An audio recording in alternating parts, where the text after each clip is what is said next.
Hello everyone. तो कैसे हैं आप सब। वेस्ट बंगाल के दार्जिलिंग में एक रेल हादसा हमें देखने को मिलता है जो काफ़ी दिल दहलाने वाला है। इससे पहले उड़ीसा के बालासोर में हमें ऐसा रेल हादसा देखने को मिला था, वो काफ़ी दर्दनाक था, जिसमें काफ़ी मौतें हुई थी। इसमें भी मौतें हुई हैं। अब ऐसे हादसे में मौतों की घटना करना काफ़ी मुश्किल हो जाता है। अब ऐसे अनुमान लगा लेने से कुछ नहीं होता, इसमें काफ़ी जान जाती है।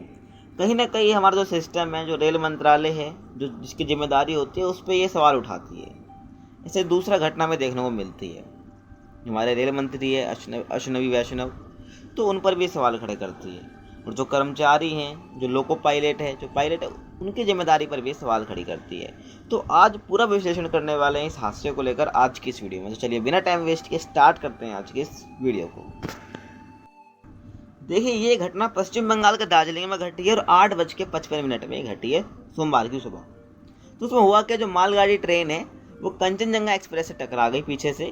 जो रेलवे में बयान दिया, उसने बताया है कि इसमें 9 लोगों की मौत हो गई और 41 पैसेंजर घायल हुए हैं। फिर हादसे से कुछ घंटे बाद रेलवे बोर्ड के चेयरमैन और सीईओ ने जय वर्मा ने बोला कि भाई 5 लोगों की मौत हुई है और 25 लोगों को घायल होने की पुष्टि की है। अब ऐसे ही अलग अलग अनुमान लगा रहे हैं। अब हादसे में एग्जैक्ट कितनी मौत हुई इसका पता लगाना मुश्किल होता है, वो तो जो एग्जैक्ट आएगा वो आगे पता चलेगा। अब मौतें तो हुई हैं, लोग घायल तो हुए हैं, तो इसका जिम्मा कौन उठाएगा, तो ये सवाल खड़े करती है। तो इसमें आपको ध्यान रखना, जो मालगाड़ी है वो ट्रेन से टकराई है। ट्रेन का नाम याद रखना है कंचनजंगा एक्सप्रेस, ठीक है। अब आगे हम बात करें तो इस वीडियो को स्टार्ट करने से पहले मैं आपको अगर इमेज दिखा देता हूँ, किस प्रकार की इमेज मतलब इस हादसे से रिलेटेड निकल के आई है। तो देखिए पीछे से क्या हुआ है, जो मालगाड़ी ने टक्कर मारी और जो जो कंचनजंगा एक्सप्रेस है, जो पीछे वाली बोगी है, वो इसके इंजन पर जाकर चढ़ गई, हवा में लटक गई एक तरह से, आप देख सकते हो। तो सोचो किस प्रकार से यह हादसा हुआ और किस प्रकार से लोग उसमें मरे हैं। अब आगे और इमेज हम देख सकते हैं। यहाँ पर देखो पूरे इसके टीटे उड़ चुके हैं, एक तरह से हवा में उड़ गया पीछे वाला हिस्सा। यहाँ पर आप देख लो, इमेज कुछ निकल कर आई है हमारे सामने। और यहाँ पर आप देख सकते हो जो प्रशासन है वहाँ पर वो रेस्क्यू करने के लिए यहाँ पर जमा हुआ है। तो ये कुछ इमेज निकल के हमारे सामने। पूरी बातें कर लेते हैं। अब रेलवे मिनिस्टर ने क्या बयान दिया है, जो वेस्ट बंगाल की सीएम है उन्होंने क्या बयान दिया है, और कुछ हेल्पलाइन नंबर भी जारी किए हैं और कुछ 10 लाख रुपए की इनको मदद भी दी जिसमें शिकार हुए हैं। तो सब बातें करेंगे। तो ये हेल्पलाइन नंबर जारी किए हैं इसको लेकर, जो इस एरिया से हैं, तो उसको आप देख सकते हो, ठीक है। और आगे हम देखें तो न्यूज एजेंसी पीटीआई ने सूत्रों के हवाले से बताया कि जो रेलवे के आंतरिक दस्तावेज है उसमें ये बात का खुलासा हुआ है कि जो ऑटोमेटिक सिग्नल है वो ख़राब था और इस वजह से मालगाड़ी का जो ड्राइवर है वो आगे बढ़ गया और रेड सिग्नल काम ही नहीं कर रहे थे, ठीक है, ताकि जो मालगाड़ी वो रुके। अब रानी पात्रा के स्टेशन मास्टर ने क्या बताया कि जो मालगाड़ी के ड्राइवर है उसको जारी किए गए दस्तावेज TA 912 में उस सभी रेड सिग्नल पार करने की मंजूरी थी, ठीक है। तो एक दस्तावेज है, तो इसमें इस दस्तावेज में मंजूरी दे दी गई थी कि वो पार कर सकते हैं, ठीक है, मालगाड़ी जो वो रेड सिग्नल को पार कर सकते हैं।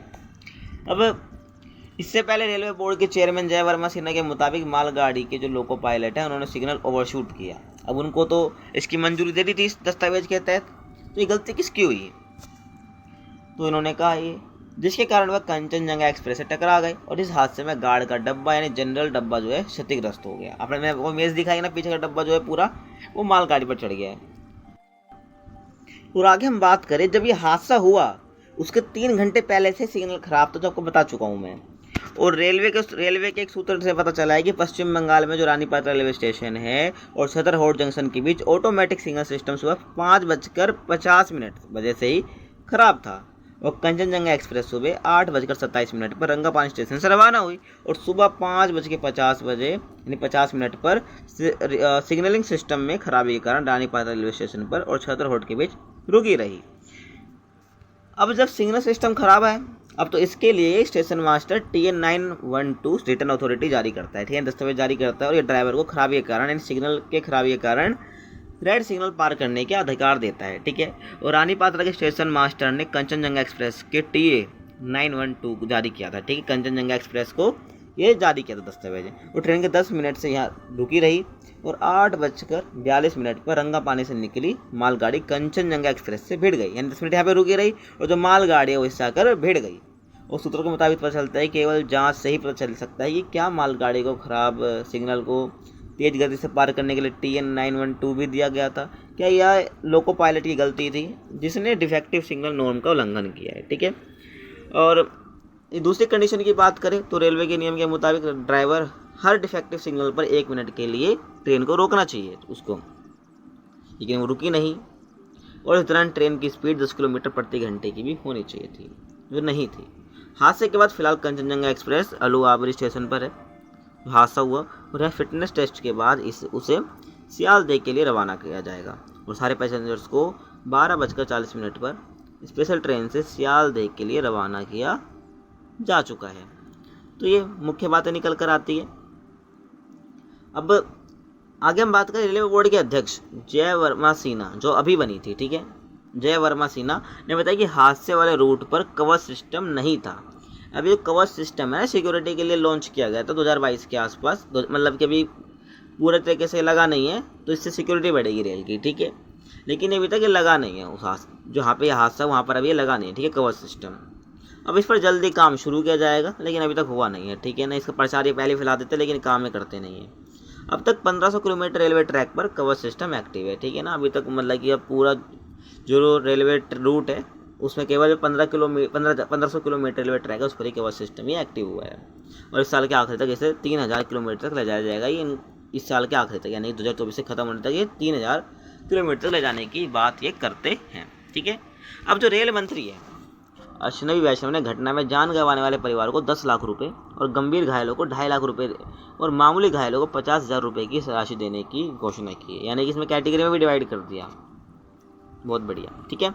10 लाख रुपए जो जिन्होंने जान गंवाई और घायलों को 2.5 लाख रुपए और जो मामूली घायल है उनको 50,000 रुपये की सहायता राशि देने की घोषणा की है। उसके अलावा हादसे में मारे गए लोगों को प्रधानमंत्री राहत कोष से 2-2 लाख रुपए की और घायलों को 50,000 रुपये की मदद का ऐलान किया गया है, ठीक है। अब जो आगे हम बात करें, अब जो रेल मंत्री क्या बोले इस हादसे को लेकर, तो बोला कि इसकी जांच होगी। कंचनजंगा एक्सप्रेस दुर्घटना के बाद केंद्रीय रेल मंत्री अश्विनी वैष्णव आज दोपहर दार्जिलिंग पहुंचे, ठीक है। और घटनास्थल पर बाइक से आए थे, ठीक है। अगर आपको मैं इमेज दिखाऊं तो ये देखिए, तो ये बाइक से जो घटनास्थल है वहाँ पर ये पहुँचे हैं। इसको लेकर इनको ट्रोल भी किया जा रहा है और इसको लेकर ये पूरी PR टीम गए, ठीक है। मैंने यहाँ पर इनको कैमरे में दिखाया गया, मतलब हर तरीके से आप कह सकते हो, ठीक है ना। नेक्स्ट हम देखें, आपको बता दें वो घटना से बाइक से आए, वो रेस्क्यू ऑपरेशन का जायजा लिया और अश्विनी वैष्णव ने कहा कि अभी मैं दुर्घटना स्थल पर रेस्क्यू का जायजा लेने गया था और घायलों से मिलने अस्पताल भी गया और डॉक्टर्स, रेलवे स्टाफ और स्टेट गवर्नमेंट के स्टाफ और गांव के लोगों ने फ़ौरन रेस्क्यू का काम किया और जिला प्रशासन ने 8 लोगों की मौत की जानकारी दी है। अभी सारा फोकस रेस्क्यू रेस्टोरेशन पर है। साथ ही साथ कमिश्नर रेल सेफ्टी के द्वारा जो इंक्वायरी होती है वो भी शुरू हो गया है और डेटा पॉइंट और डेटा लॉग देखा जा रहा है। कंप्लीट इंक्वायरी के बाद ही हादसे की वजह का पता लगाया कि हादसा हुआ कैसे है, ठीक है। अभी जांच चल रही है, ठीक है।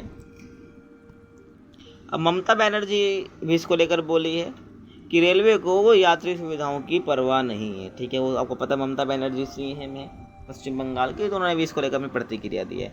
कंचनजंगा एक्सप्रेस जो है रेल दुर्घटना पर पश्चिम बंगाल के मुख्यमंत्री ममता बनर्जी ने भी कहा कि रेल मंत्रालय को यात्रियों की सुविधाओं की परवाह नहीं है। उन अधिकारियों, इंजीनियरों, तकनीकी कर्मचारियों, श्रमिकों को भी की परवाह नहीं है, क्योंकि वो भी तो मारे गए हैं इसमें, यही परेशानी में। उनकी पुरानी पेंशन वापस ले ली गई है, तो उनकी बात हो रही है, ठीक है। जो कर्मचारी है तो उनकी पुरानी पेंशन वापस ले ली गई है।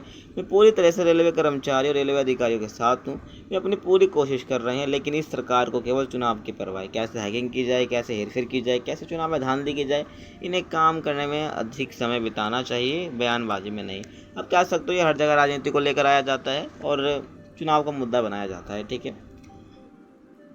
और हो भी क्यों ना, जो विपक्ष है वो तो मुद्दा ढूंढता है, ठीक है। लेकिन होगा क्या, जो मासूम लोग गए उनकी जान तो चले गई ना। तो इसका जो सिस्टम हमारा जो रेल मंत्री है, जो हमारी रेल मिनिस्ट्री है, उसको देखना चाहिए। मतलब कैसे जो यात्री हैं रेलवे के, मतलब जो यात्री हैं उनकी किस प्रकार से उनकी प्रोटेक्शन की जाए, तो काफ़ी इंपॉर्टेंट ये मुद्दा बन जाता है। भाई आपको आज की वीडियो कैसी लगी कमेंट में बता सकते हैं। वीडियो पसंद वीडियो को लाइक कर सकते हैं, बाकी चैनल को सब्सक्राइब कर सकते हैं। मिलते हैं आपसे अगली वीडियो में, तब तक के लिए कीप वॉचिंग।